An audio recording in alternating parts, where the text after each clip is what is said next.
que é de autoria do Frederico Figner, e que o Chico Xavier psicografou, chamado Voltei.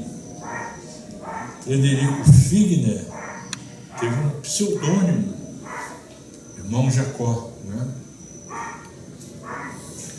O que vale a pena a gente assinalar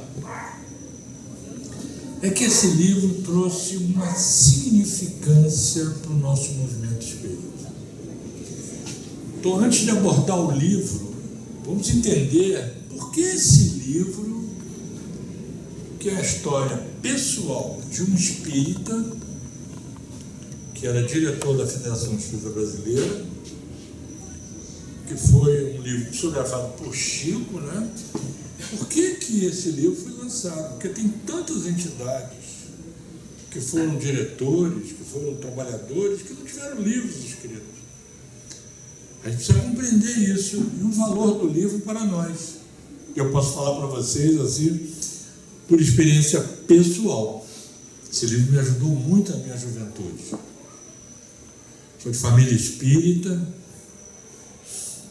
Meu avô, meu tio, meus primos, família toda espírita, meus filhos, 2 casamentos, 4 filhos, 3 já desencarnaram, já foram para o plano espiritual, tem um que é psicanalista no Rio Grande do Sul, todos espíritas.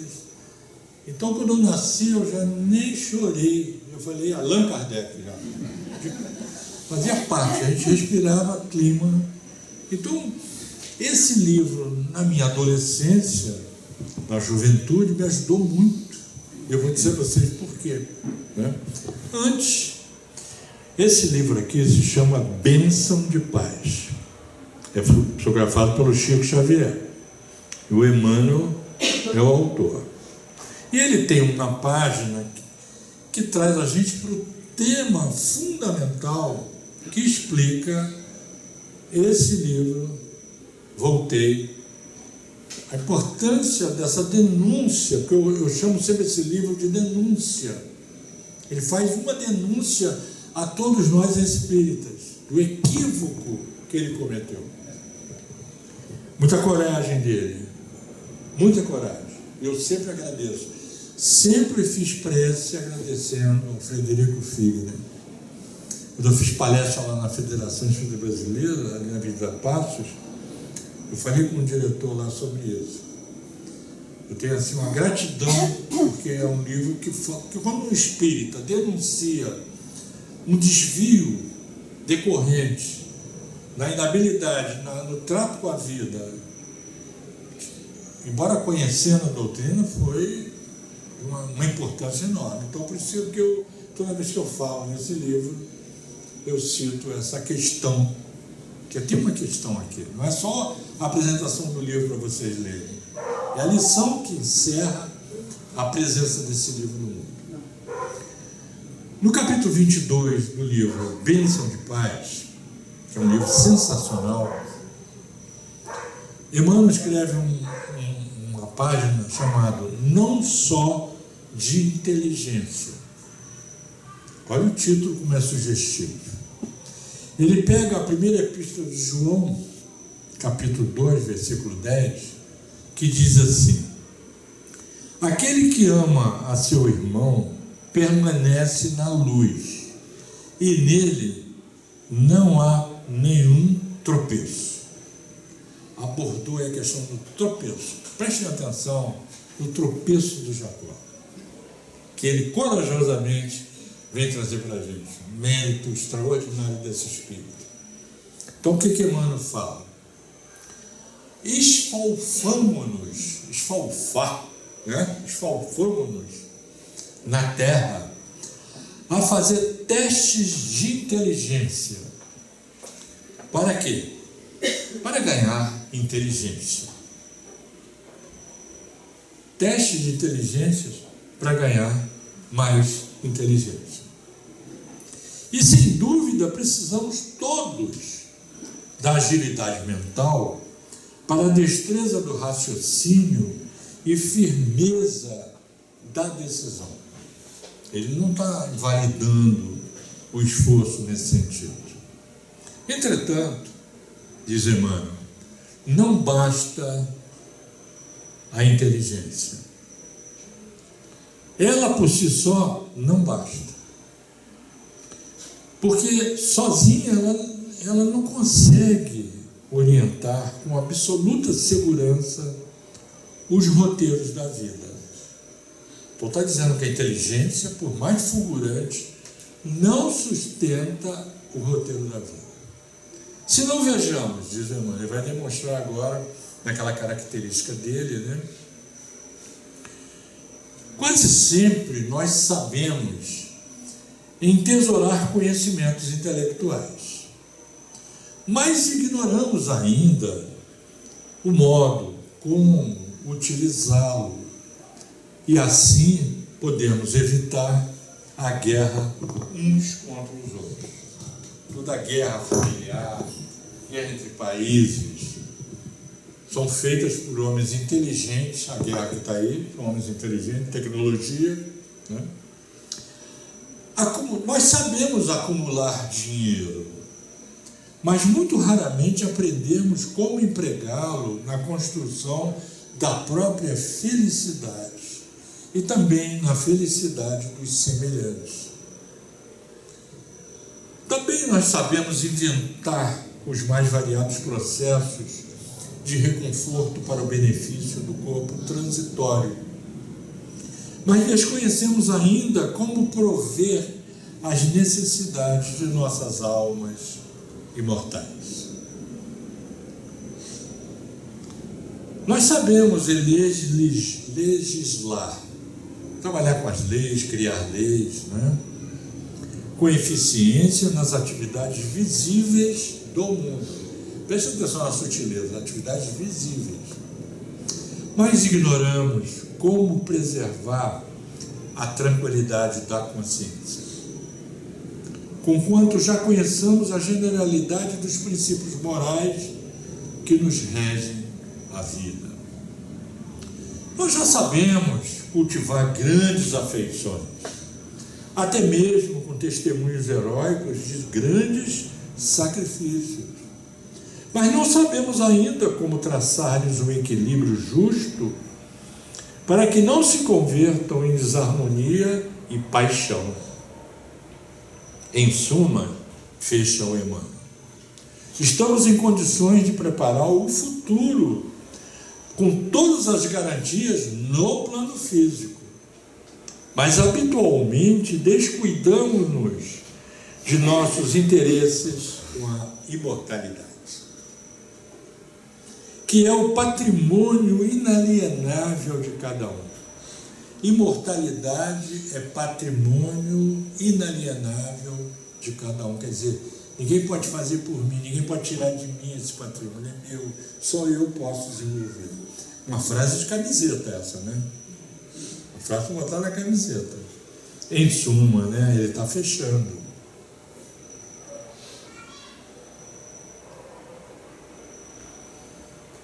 Em razão disso, muitas vezes damos na Terra estranhos espetáculos de genialidade, mas também de delinquência. Vamos ver os mísseis nessa guerra que está acontecendo agora. Tecnologia avançadíssima, né? Trabalhamos cultura e, ao mesmo tempo, degradação.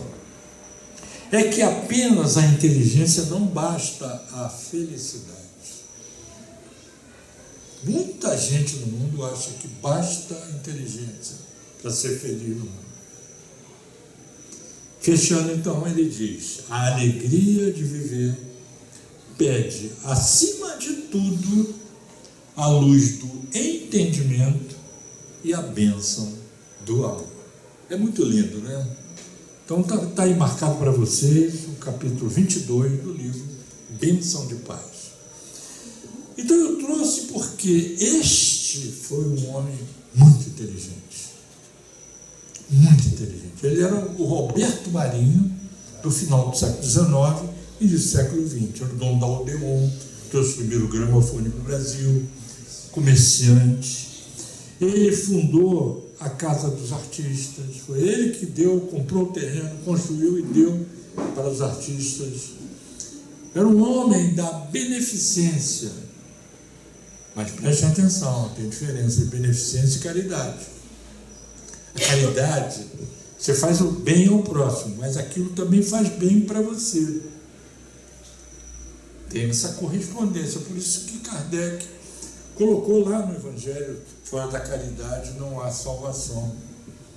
Porque está atendendo a demanda de Jesus do amor ao próximo como a si mesmo e a Deus sobre todas as coisas. Então nós estamos vendo aqui o seguinte, vou mostrar para vocês aqui a Casa Edison, a mais famosa do início do século XX, onde tinha o primeiro gramofone, as músicas que eram narradas, etc. E aqui o lugar onde ele desencarnou. Vocês podem encontrar no metrô Flamengo, na rua Senador Vergueiro, né? Não é isso? Marquês de Abrantes. Marquês de Abrantes. Senador Vergueiro é a outra, né? No Flamengo. Que hoje é do Sesc, se não me engano, ou do Senai. Você pode entrar lá, tomar um café e ver o ambiente onde ele morava e onde ele desencarnou e onde está descrito grande parte desse livro. A experiência dele lá. Vou botar aqui uma data, olha, em 19 de janeiro de 1947, ele faleceu no Rio de Janeiro. E, desencarnando, ele procurou Chico Xavier.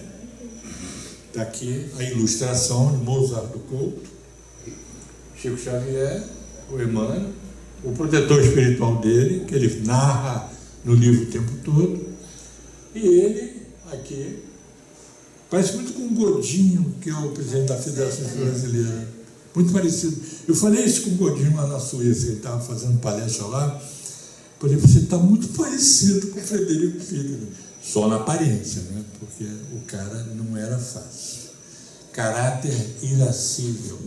Você sabe o que é isso, né? Aquela pessoa que não pisa no meu calo, não. Escoiciava, difícil de trato, honestíssimo, comerciante, que seguia a lei, enriqueceu com ganho próprio, com trabalho. Só que ele fazia uma questão muito grande de fazer o comércio na sua vida como uma camisa. Pensa assim, eu vou botar uma camisa de comerciante. Quando eu entro na casa espírita, eu tiro essa camisa e boto uma camisa escrita espiritismo. Quando saía do centro, eu tirava essa camisa e botava de comerciante. Ele não juntava uma coisa com a outra. Perseguia a pessoa. Ele era um verdadeiro agiota, na linguagem de hoje. Antigamente chamava onzenários. Eram onzenários. Porque ele manipulava dinheiro, ele tinha um fascínio por dinheiro, e ele era poderoso, acostumado a mandar porque tinha muito dinheiro. E era o tacão dele, que não era fácil, difícil de conviver. Perseguia os padres, tinha assim horror à Igreja Católica. A fala dele era dura, ele coordenava uma reunião mediúnica onde ele massacrava os clérigos desencarnados que vinham através dos médios. Aí você olha e fala assim, meu Deus, que falta de caridade, exatamente. Ele fazia beneficência. Toda noite, olha gente, toda noite, hein? Eu estou aqui com uma divisão aqui, o pessoal fica com a cabeça assim, né? Tem um pilar aqui no meio, né? Toda noite ele botava dinheiro no bolso. Naquele tempo o pessoal andava com dinheiro no bolso, viu gente? Ou seja, tinha dinheiro para botar no bolso, melhor assim. Saía pela rua distribuindo debaixo das calçadas, dando aos mendigos dinheiro. Comprava cobertor. Ele fazia um trabalho da beneficência, que precisa ser feito mesmo. Quando houve a gripe espanhola, ele fez da casa dele um centro, um hospital. Contratou médicos para atender. Arriscou-se, inclusive, a morrer, porque dizimou milhões de pessoas. E ele foi realmente um herói. Foi um herói. Ele ajudou muito a Federação Espírita Brasileira, muito. Foi diretor, organizado, disciplinado. Ele era um perfeccionista. Ele não suportava erro, ficava irado com erro, violento. Ele destruía o inimigo, o adversário. Então, nos negócios, ele não queria saber, está devendo, ele botava a pessoa no buraco, ele tomava as propriedades, ele agia sem coração. Negócio é negócio, espiritismo é espiritismo, assim que ele falava. Como se a gente pudesse deixar de ser espírita porque está trabalhando, porque está na sociedade, né? Bom, mas ele, como todos nós, desencarnou. Todos nós sabiam disso, né? Nós vamos desencarnar, né? E quando a pessoa desencarna, deixa aqui o quê? O poder, o dinheiro, não tem gaveta, celular vai ficar, não tem pareamento lá, não tem. Já passou a gente sem celular, como é que vai ser, né? Todos os títulos, corpo. A gente pensa assim, nossos filhos não são nossos. Eu posso dizer isso para vocês com propriedade. Posso dizer com propriedade para vocês. Que a gente tem essa posse, essa coisa, né, que é nossa, é meu, da minha casa. Eu assinei lá no contrato, achei proprietário. Mentira! Você é usufrutuário. Você desencarna, vai deixar aí. Você não é proprietário, é usufrutuário. Ele acreditava que efetivamente a vida era para isso. Vivia a coisa material, o desenvolvimento da inteligência, muito inteligente. Ele não era brasileiro, ele naturalizou-se brasileiro, ele era europeu, falava inglês fluentemente, e ele então deixou no testamento dele uma fortuna para Chico Xavier. O pobre do Chico Xavier não conseguia nem ficar pobre, gente. O homem deixou uma fortuna para ele. Mas ele, como bom comerciante, ele fez um investimento. O que mais dói no dono do capital é investimento a fundo perdido. Esse ele queria lucro. Qual era o lucro dele? Ele, numa discussão com um adversário político pela imprensa, ele prometeu a essa pessoa que quando ele desencarnasse, ele ia escrever um livro através de um médium. Esse médium ia dizer para ele certas palavras que ele havia combinado, que está lá no livro que ele escreveu. Ele prometeu isso. Então, sendo assim, ele vai ao Emmanuel, ele vai ao Chico. Chico, eu escrevi as minhas memórias, eu prometi a um amigo meu que eu ia escrever um livro, cá para nós, já deixei uma grana pesada aí, o comerciante é assim, dá e recebe, não é? É sempre aquela questão do lucro, né? Só que Chico doou tudo para a Federação Espírita Brasileira. Sempre, toda doação que vinha para o Chico, ele doava. Ficou com nada para ele, nada. Aí ele falou, meu irmão, ele desencarnado, Chico encarnado. Meu irmão, não sou eu que dou a menos nisso. Você tem que falar com o Emmanuel. Ele que é o chefe. Tem que falar com o chefe. Ele tinha que enfrentar quem? O senador Romano, né? Públio Lento, né? Emmanuel, olha, só para vocês terem ideia do Emmanuel, conta-se 2 horas antes daquelas reuniões, onde ele fazia aquelas cartas, revelações para as pessoas dos entes queridos, né? 2 horas antes, Bezerra de Menezes se materializava lá na esquina, materializava para os espíritos que não eram muito evoluídos, principalmente as mães que estavam lá, e elas todas corriam para Bezerra de Menezes para pedir pelos seus filhos encarnados. O que seria de nós se não fossem as mães, né? Oh, coisa boa, mãe é bom, mãe, o resto é imitação, né? Que beleza! As mães pedindo, e Bezerra de Menezes anotava tudo, vinha andando com aquela multidão de espíritos pedindo pelos seus entes queridos. Aí entrava na sala e já, Chico, vamos, tudo certo? Estou esperando, né, mano? 2 minutos antes de começar, chegava o senador Romano. Ninguém em volta dele, ninguém pedindo nada. Chico, está na hora de começar, vamos lá, precisamos ser pontuais. E começava a reunião. Então, um veio da questão do desenvolvimento da inteligência, que o Públio Lentulus era inteligente, e o outro era o Zaqueu. Lembra do Zaqueu que subiu na árvore? É o nosso amigo Bezerra, que é do sentimento. Ali Chico tinha do lado a inteligência e o sentimento, que a página fala sobre o valor, né? Aí ele tem o seguinte diálogo com o Emmanuel. Olha só, gente, a audácia dele. Recém-desencarnado. Acabou de chegar. O jogador de futebol Romário falou assim: o cara vai jogar e já quer sentar na janela, né?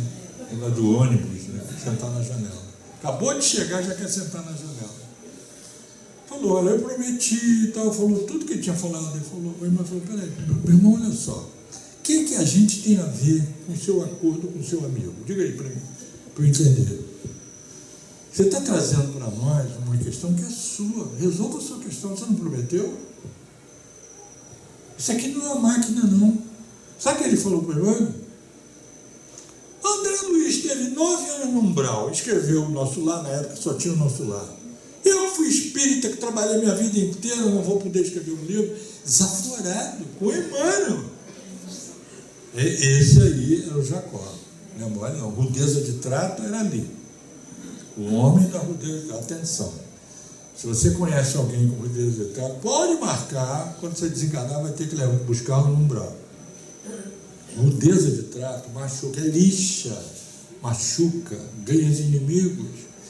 E ele adquiriu mais de 200 inimigos. E no desenvolver do livro, você vê ele resgatando isso. É lindo. O livro é lindo, gente. É lindo. Ele resgatando o passado dele. Então, como é que foi a desencarnação dele? Naquela casa, lá em frente ao metrô do Flamengo. O amigo espiritual dele, o Andrade, ajudando ele, e olha aqui, ó, saindo do corpo, né? Quem estava também presente era a filha. O caso dessa filha está retratado lá, porque ele era um comerciante ateu, materialista ateu, comerciante estrangeiro, morando no Brasil. A filha querida dele desencarna. Foi um grande choque para ele. E ele ficou sabendo que existia uma médium que ela servia o ectoplasma para as materializações. Ana Prado, acho que era em Belém. Belém, não é isso? Naquela época ele pegou um avião e foi, era um risco andar de avião naquela época.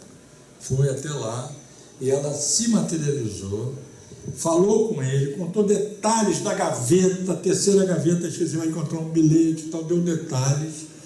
Ele não teve como, ele viu a filha, viva ali, no sentido, para ele era a filha viva.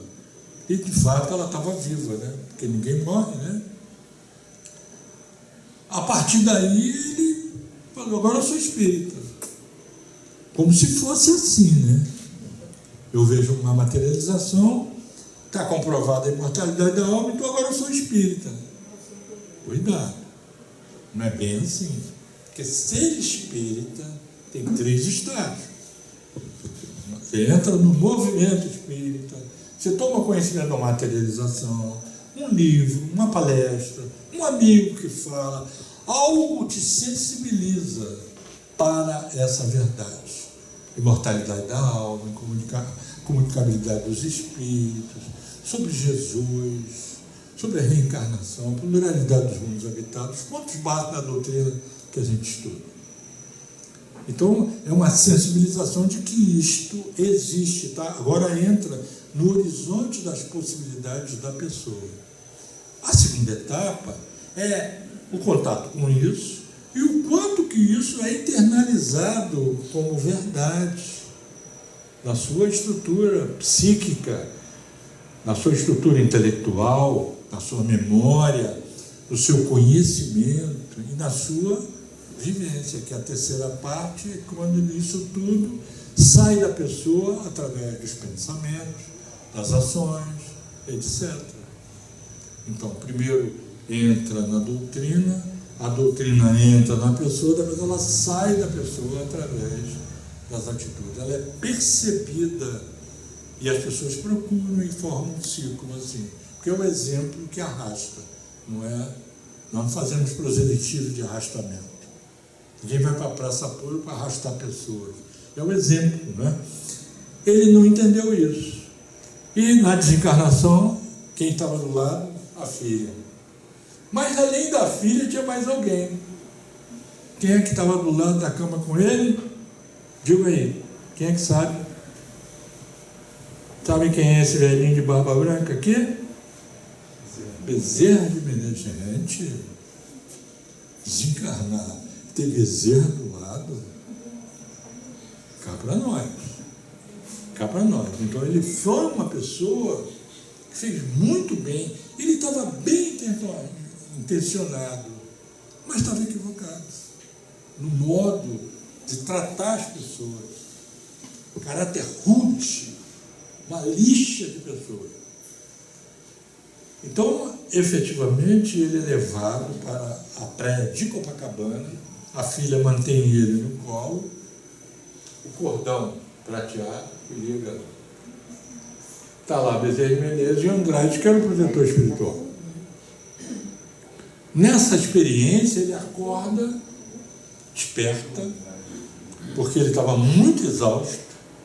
E a saída dele daquela casa para ir para a praia aconteceu um episódio muito humano, muito característico da vaidade também. Fica para nós, nenhum de nós pode dizer assim, eu sou humilde. Quem disser isso já não é mais. Você pode dizer que eu estou menos orgulhoso. Não diga eu estou humilde. Veja como eu estou ficando humilde. Não é. Estou menos orgulhoso. Beleza. Porque a humildade passava longe. E ele fala sobre isso. Não sou eu que estou falando, estou aqui reproduzindo o que está lá. E ele estava exausto. E ele falou, nós vamos para a praia, eu tenho que mudar minha roupa. Eu estou de pijama. A ideoplastia, que constitui o perispírito, é o que ele tinha marcado quando desencarnou com a angina Spector, né? Teve uma crise de coração e desencarnou com mais de 90 anos. Então, 81. Hein? 81, foi? 81? 81, né? 81. Eu pensei que era mais de 90, porque naquele tempo a média era de 60 anos, 70 anos no máximo. Né? Então, quando ele faz isso, Bezerra de Menezes falou, vamos resolver isso. Trouxeram o melhor paletó que ele gostava. Ideoplastia. Vestiu um paletó, vestiu uma roupa para poder chegar aqui na praia. Que é bem... E ele era cheio da vontade, tinha que fazer a vontade dele. A filha fazia todas as vontades dele. É uma filha, né? Filha querida, né? Então, na praia, ele observa um fenômeno. As pessoas passavam através dele. Olha ele andando na praia de Copacabana. Quando ele tomou um susto, e eles riram, os dois riram da infantilidade dele, né? No dia do enterro, está lá o corpo, está lá os espíritos ajudando, né? E tinha espíritos trevosos, inimigos, falando, ele desencarnou, agora eu quero ver, agora eu quero ver. Esperando ele para pegá-lo, porque era assim, ele estava cercado de inimigos. E um aspecto importante também desse féretro é que existia um carro que é descrito como um carro nimbado de luz. Pessoas que foram ao enterro e que estavam nimbadas de luz. Pessoas estavam orando dentro do carro antes de entrar no enterro. Importante, um detalhe importante. Ele então é resgatado, passa por todas aquelas operações que nós já sabemos de desencarnação e é levado para conhecer as regiões que a gente chama de umbral. Você veja que ele não ficou no umbral, ele não foi para o umbral. Ele era um trabalhador do bem.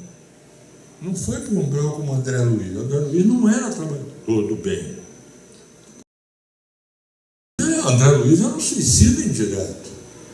Ele era um trabalhador do bem, então toda a beneficência que ele fez redundou para ele em proteção, amparo, o corpo, quando foi, os inimigos tentaram se aproximar, eles afastaram, protegeram ele, beleza. Fazer o bem é bom, não é isso? Mas o Tratado do Homem de Bem, que está na questão 918 do Livro dos Espíritos, fala muito bem de que é uma questão de ordem interior, não é de exterior, porque dar comida, dar assistência é ótimo, é bom. Mas é importante que, ao mesmo tempo, isso nos ajude a evoluir como espírito. E aí é que a coisa pegou. Claro que nesse contato com o sofrimento ele ficou abaladíssimo. Fazia perguntas e está sempre supervisionado ali por Bezerra de Menezes e a filha, né? Vocês estão vendo aí quando eles encontram espíritos amigos que vão ajudá-lo a atravessar as regiões do umbral, essas regiões tenebrosas, está vendo? Escoltado, e passa pela famosa ponte. Essa ponte é narrada de uma maneira muito especial. André Luiz já tinha narrado isso. Essa ponte é aquela em que, quando eles vão passando, os obsessores começam a gritar: tem assassino aí tem não sei o que, um assassino que estava lá, alguém que matou alguém, começou a gritar: eu sou o assassino, eu não mereço. E a treva: manda ele para nós. E aí o doutor Bezerra segurando o cortejo de espíritos, que todos foram para a praia. Nesse todos foram para a praia, teve um detalhe antes de chegar, porque eles volitaram pelo mar, da praia de Copacabana, de madrugada, pelo mar, onde oferece mais condições de levantar voo, supervisionado pelo Bezerra de Menezes e outros amigos, como a filha dela, o Andrade, que era o protetor. Estava se demorando muito e ele era muito ligado em uma de hora, rigorista. Se vocês quiserem saber o problema do rigorista, falado pela obra básica, pega o item 333 do Livro dos Médiuns. O que Kardec fala das pessoas que são rigoristas no mundo? Você sabe o que é rigorista? O rigor é o objetivo, não é meio. Então passa a ser fiscal do outro, fica um crítico tenebroso, ninguém aguenta, que era o que acontecia com ele. Guardem na memória, Livro dos Médiuns, item 333, vocês vão ver lá o que é essa questão do rigorismo. Cuidado com o rigorismo, não estou falando rigor, é o rigorismo. Vejam lá o que Kardec fala. Então, ele ficou esperando, todo mundo esperando, e ele falou: por que estamos demorando? Ele era exigente, queixume o tempo todo. Nós estamos atrasados, olha só. O cara desencarnado achando que está atrasado. O que nós estamos esperando? Impaciente. Aí o Bezerra fala para ele assim: nós estamos aqui aguardando a chegada de uma professora que acabou de desencarnar e que está vindo da zona norte do Rio de Janeiro, e ela é uma professora, mas ela é católica. Mas falou de propósito católica para ele. Pegou na testa, né? Quando a professora chegou, ela chegou voando. Chegou volitando, que é o termo que André Luiz usa. Ele falou: a professora católica voando e eu não consigo voar. Ele começou já a fazer a comparação. Começou a ficar incomodado. Falou: ela é católica? Tem certeza? Claro que ele abominava os católicos, perseguia os católicos, perseguia as entidades católicas de uma maneira tenaz, dava até pena, gente. Então, passado então toda essa experiência, ele chega nas regiões do nosso lar, regiões superiores, e encontra os amigos espíritas da Federação Espírita Brasileira, Guilherme Ribeiro, Everton Quadro, enfim, aquela turma toda que fez a Federação Espírita Brasileira acontecer. E aí ele fica muito feliz, ex-colegas de trabalho. Mas vai ser bonito, você desencarnar, que é dirigente da casa, né? Vocês que são coordenadores, né? Encontrar os companheiros de movimento espírita, é lindo isso. E é verdade, porque nós somos amigos, companheiros, né? E nesse abraço, olha o que aconteceu. Leopoldo Machado, que foi o grande líder do movimento de mocidade espírita, anterior à minha época. O Leopoldo Machado abriu uma clareira para as mocidades espíritas.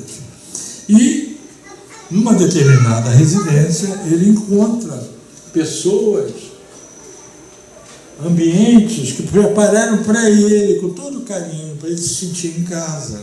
Ideoplastia, porque ele era um encarnado recém-chegado, ainda cheio de apegos, cheio de manias, cheio de ideias preconcebidas, mas que foi um trabalhador do bem. Embora possa parecer paradoxal, não é, porque ele entendeu que o espiritismo era do lado de fora. Faltou a parte, abrir a porta para dentro. Embora a questão 919 fale que o autoconhecimento é a chave do progresso individual, Santo Agostinho dando aqueles conselhos todos, mas ele não entendeu isso, gente. Ele fez na casa espírita o que ele fazia na empresa dele. E o dinheiro dele prevalecia. Ele era líder por causa do dinheiro que tinha. E aí ele conversa com o coordenador, o grande orientador dele, o paciente protetor espiritual dele. Esse Andrade vai para o reino do céu direto, gente. O espírito protetor dele, o orientador, o guia dele. E lá eles encontrou também ambiente de tocar piano, que a filha tocava piano, tudo ideoplastia para que ele pudesse ter uma convivência mais salutar, palatável, ficasse mais à vontade, que se tratava de um homem de bem. E aí ele viu os ambientes onde ele estava, ele achou tudo tão lindo, tão bonito. E Jacó foi visitar a instituição espírita que ele foi o fundador, ele criou a Casa Espírita, na zona norte do Rio de Janeiro. E nessa casa espírita, ele vai à reunião mediúnica, chegando lá, ele vê a quantidade de espíritos desencarnados na mesa mediúnica. Ele falou, se eu soubesse que tinha essa quantidade, eu fechava o centro e ia dizer, não dá certo. Isso não vai dar certo. Nossos médicos são muito disciplinados, é muito crítico. Tinha um medo que se pelava que os médicos pudessem estar falseando, né? Era um fiscal duro do erro alheio, né? E um obsessor que estava falou assim, olha lá o Jacó, você aqui com a gente, conta pra gente aqui, Jacó, cadê a sua luz? Aí começa o drama do pobre do Jacó. Ele olha para ele e vê a filha, Bezerra Menezes, baixou o padrão vibratório para não humilhar o homem. O velhinho ficar humilhado. Eles estavam com um padrão vibratório baixo. Os obsessores viram a ele, mas não viram Bezerra Menezes, nem a filha, nem o Andrade. O que aconteceu com ele nessa hora? Despertou um complexo de inferioridade. Cadê a minha luz? Aí, gente, o livro é a busca da luz por parte desse homem. É lindo. Se você quiser saber como encontrar a sua luz, leia lá a cartilha que ele fez. É sensacional. É uma dica para a gente, baseado na experiência. Então, ali ele começou a ter problema. Ele já era um problema, mas agora ele compreendeu que ele era o problema. É bem diferente. Eu posso ficar denunciando, você é um problema, você é isso, você é aquilo. Mas quando a pessoa começa a perceber que é o nosso cego, corta o marimbondo, chuta o pau da barraca, essas coisas que a gente fala, corta o marimbondo, descoiceia, está sempre de mau humor, as pessoas tomam cuidado como se estivesse pisando em ovos. Preste atenção nesse tipo de pessoa. São pessoas que estão mal resolvidas, precisam fazer terapia, precisam melhorar isso. Alguma coisa, uma criança ferida, como a gente fala na linguagem junguiana, na psicoterapia. Então, ele viu as comunicações. Ora, estando nessa situação, ele vê o amigo espiritual se manifestando, através de uma das vezes, falando de amor, um esplendor de luz, coisa que ele não via, ele só via os médiuns. Ele era fiscal dos médiuns, a reunião era dura, gente, dura, porque ele era um cara durão com ele mesmo e com todo mundo. Era uma reunião difícil. Imagina aqueles médios. Deve estar tudo no reino dos céus hoje, que passaram igual um bocado com ele.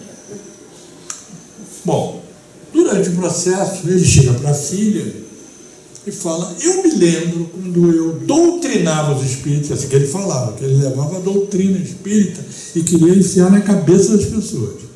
É assim que era chamado na época. Não era esclarecimento, era doutrinação.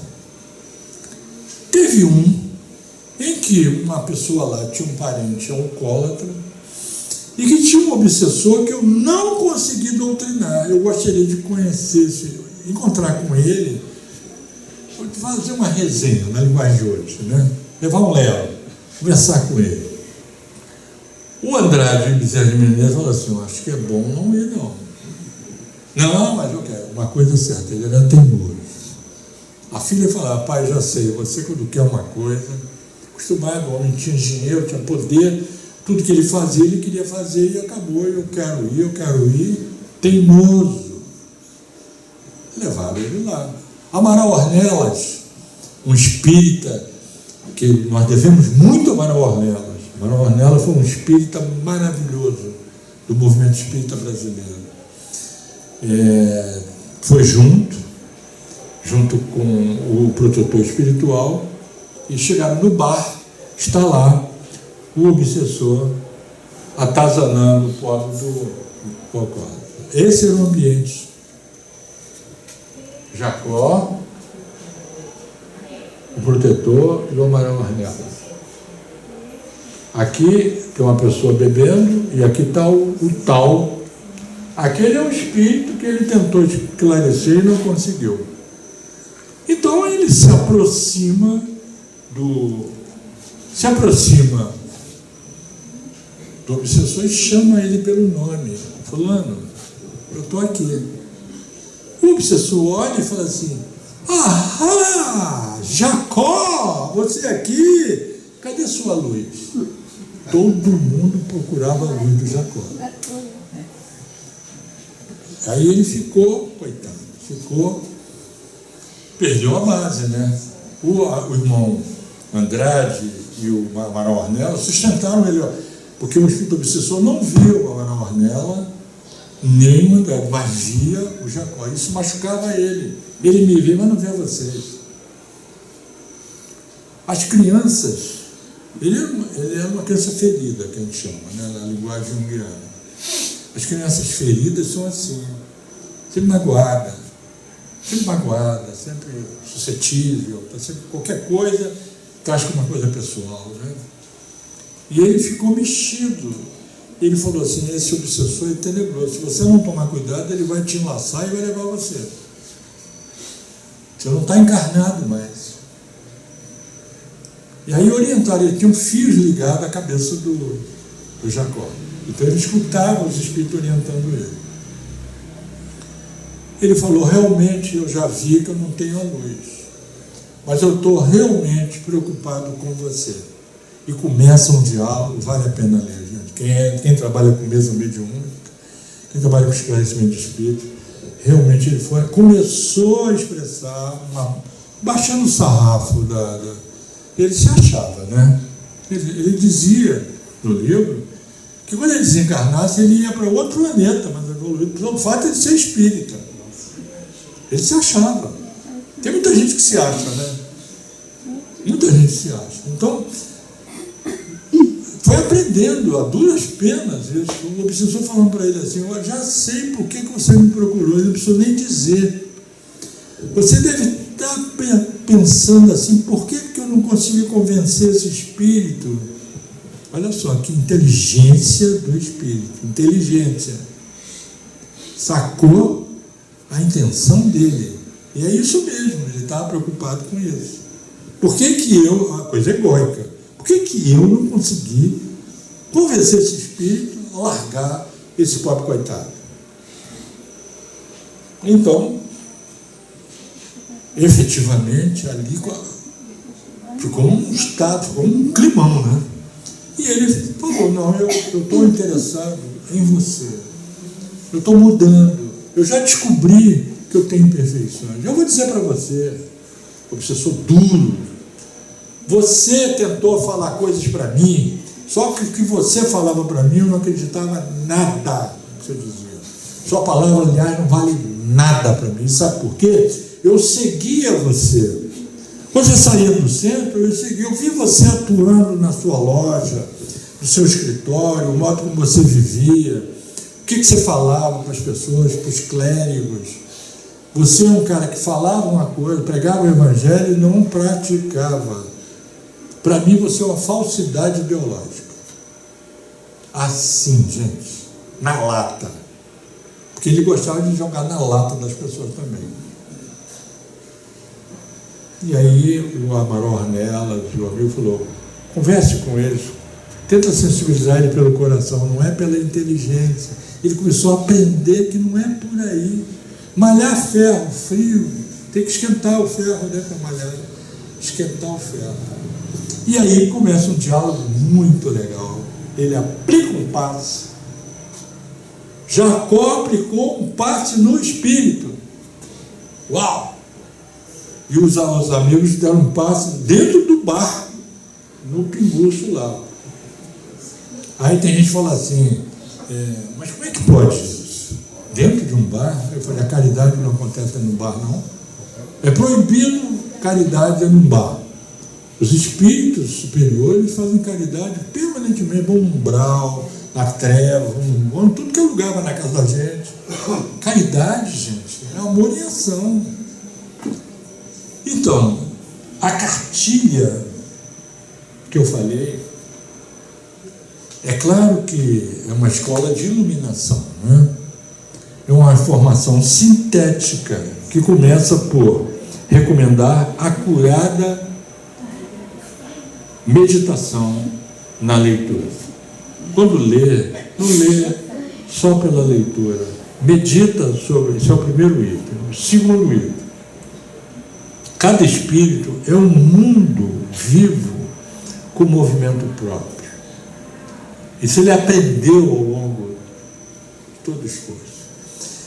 No item 3, por exemplo, dois terços das criaturas humanas encarnadas na crosta da Terra demoraram-se em jornada evolutiva da irracionalidade para a inteligência. Aqui, ó.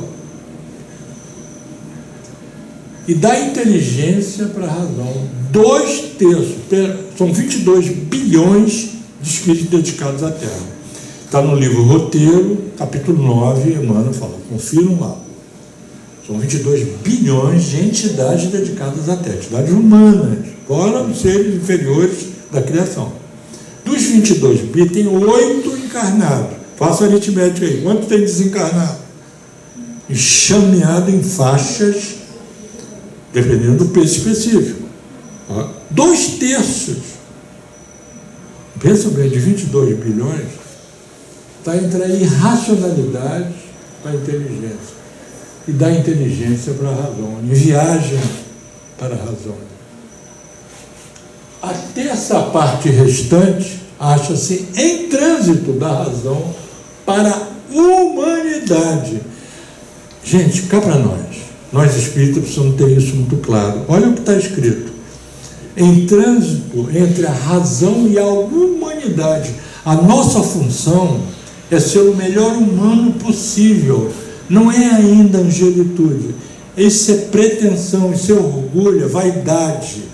Achar, ele tinha essa pretensão. Ele achava que ele era o cara, o anjo, que ia sair do planeta. O planeta já não cabe mais para mim. A melhor humanidade está ótimo. Mas só 1 terço é que está trabalhando isso. Graças a Deus, né? Nós estamos nessa, não estamos, gente? Não estamos, gente? Nós estamos, né? Então. E daí para diante, tem 4º, 5º. Vai lá. Ok, vamos desligar aqui. Eu vou falar um aspecto, depois eu vou entrar na tela final. Não precisa ler o que está escrito aqui não, tá? É importante a gente entender que ele descobriu que existiam 200 pessoas em que tinham ódio dele. Espíritos desencarnados, então, tinha vários. Sabe o que você desencarnar, descobrir que tem um monte de espírito que não gosta de você? Você maltratou tanto. Jesus disse: granjear a riqueza das amizades, porque elas nos esperarão nos tabernáculos eternos. Ele fez o contrário. Granjeou a riqueza, não, a pobreza de ações irracionais, violência. Então eu adquiri o quê? Inimigo. Se alguém semeia espinho, vai colher o quê, gente? Colher espinho. Então ele procurou um por um e ouviu coisas que nunca ele ouviu na vida dele. Importante, o que é que eu estou fazendo e não estou me dando conta?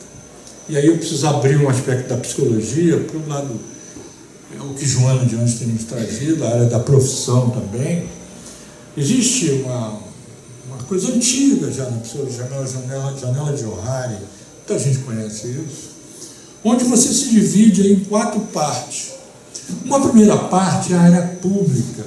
Na área pública, a gente diz assim, contra alguém: muito prazer, sorri e aperta a mão. Não tem prazer nenhum, aperta a mão do outro, ele diz o nome, eu nem registro.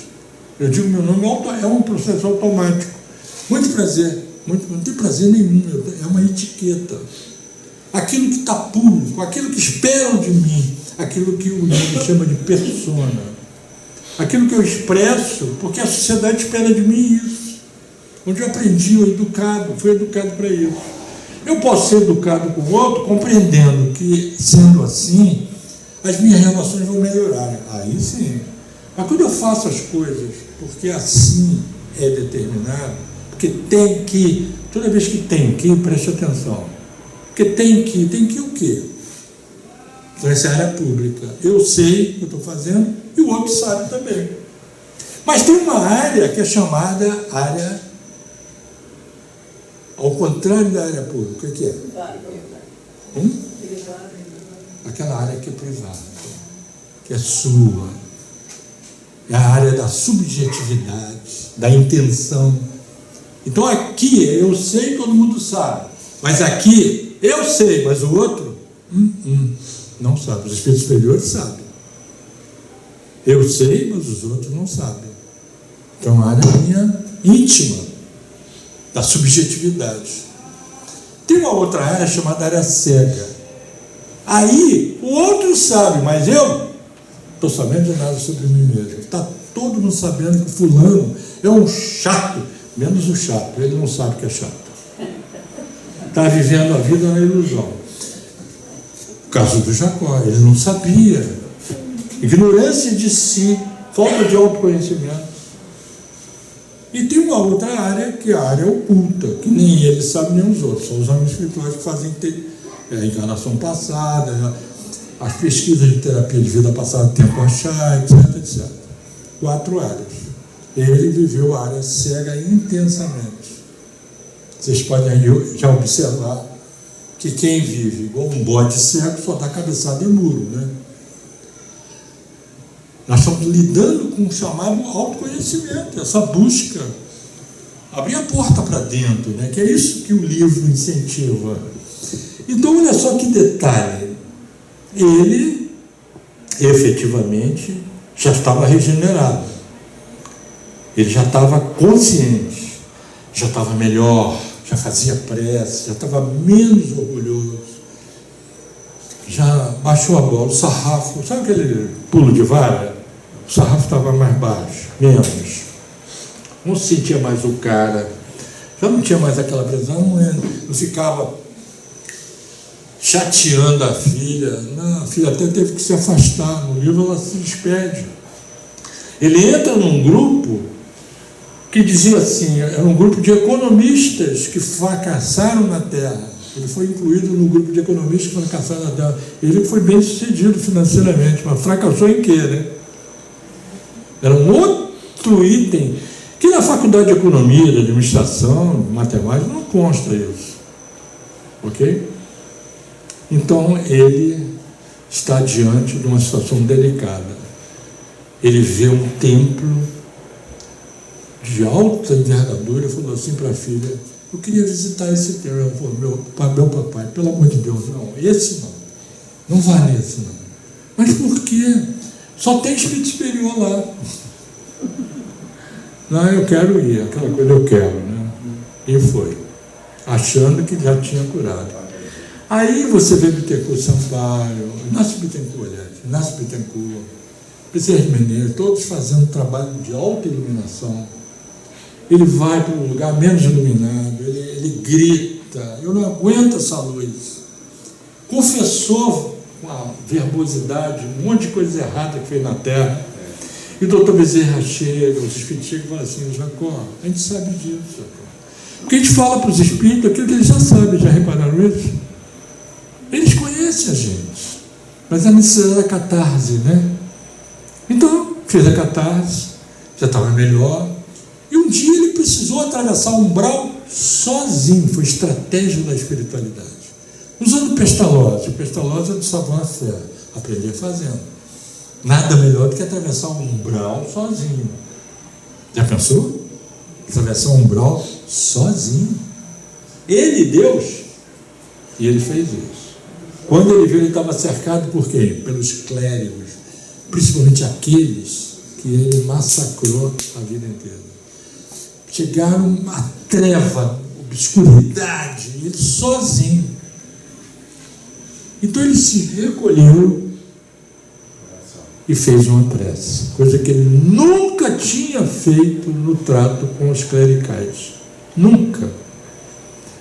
Aí uma luz, ele olhou para cima, viu uma luz intensa, os trevosos todos foram embora, porque detestam luz, e aparece então Inácio Bittencourt. Ou Bittencourt Sampaio, agora eu estou com dúvida, se alguém souber, me diga aí, que agora deu um lapso de memória, daí muito nome para guardar, né? Eu acho que é o Sampaio. Hein? Eu acho que é o Sampaio. Então, e diz para ele assim, Jacó, você venceu, Jacó. Como vencer? Essa luz é que expulsou eles. Mas Jacó, de onde vem essa luz? Era dele. Ele conquistou a luz dele. Ele agora era a luz onde ele ia. Aconteceu isso com André Luiz, um dos livros dele, em que eles ficaram procurando onde é que está a luz era eles. Aí eles se abraçaram. Que coisa linda que é isso, você conquistar a sua luz, né? Então foi o que aconteceu e que está aqui registrado na hora em que a luz se fez, né? Podemos desligar aqui, né? Você me ajuda a desligar? Para poder fazer um fechamento. Então hoje a gente conversou sobre o livro Bênção de Paz, a questão da inteligência, que não dá conta da felicidade, a necessidade de amar, né? Trabalho do amor, e daí não está abrindo mão, tem que ter inteligência para poder facultar o uso do livre-arbítrio, né? A inteligência que amplia essa consciência de saber escolher o que é certo, o que é errado, né? Então, discernir uma coisa da outra, e o amor, né? Nessa história do Jacó, eu digo isso para mim, eu não sei o que vocês podem dizer para vocês, é a minha história, é assim que eu encarei, a minha viagem na direção da luz. Eu digo para vocês, gente, está difícil, Jacó deu um grande passo. Por quê? Quando a gente se defronta com a verdade da doutrina espírita, é como uma luz projetada na nossa direção, mas a luz não é nossa. Nós somos iluminados pela espiritualidade. E projeta nas nossas costas o quê? Uma sombra. A sombra, na linguagem junguiana, é efetivamente o inconsciente que registra todo o nosso passado. E aí que é o legal da história, você dizer assim, eu não gosto do meu passado, eu não gosto de lembrar as coisas erradas que eu fiz, e quem é que gosta de lembrar? Não está se tratando do que eu gosto, que aí é coisa egóica. É a necessidade de iluminar a sombra. Mas a sombra não foi criada pela luz, a sombra já existia, eu me dei conta dela. Eu só me dou conta de que tenho treva porque estou diante da luz. É dialético, é filosófico, mas é verdade. E essa luz, ela pode permanecer de maneira inalterável se, e somente se, como os matemáticos falam, se a gente compreender aquela questão que está lá no livro Fonte Viva, capítulo 30, que é linda, linda mensagem, onde Emmanuel diz: a nossa tarefa é fazer brilhar. Então nós somos a luz do mundo. Quando foi que Jesus disse: eu sou o pão que alimenta o povo? Na Gênesis, o maná que desceu do céu, o povo, 2.500.000 pessoas, atravessaram o deserto, sendo levados por Moisés, aquele médium extraordinário, estavam com fome. E ele ora e pede, vê uma fruta flutuando. Jesus, quando lê a Torá, que ele lê esse trecho da Gênesis, ele fala: eu alimentei o povo, eu sou o caminho, a verdade e a vida. Ele pode fazer isso. Jesus é. A gente não pode falar isso. O Jacó falava isso. Está danado, né, gente? Que Deus nos abençoe. Espero que tenha sido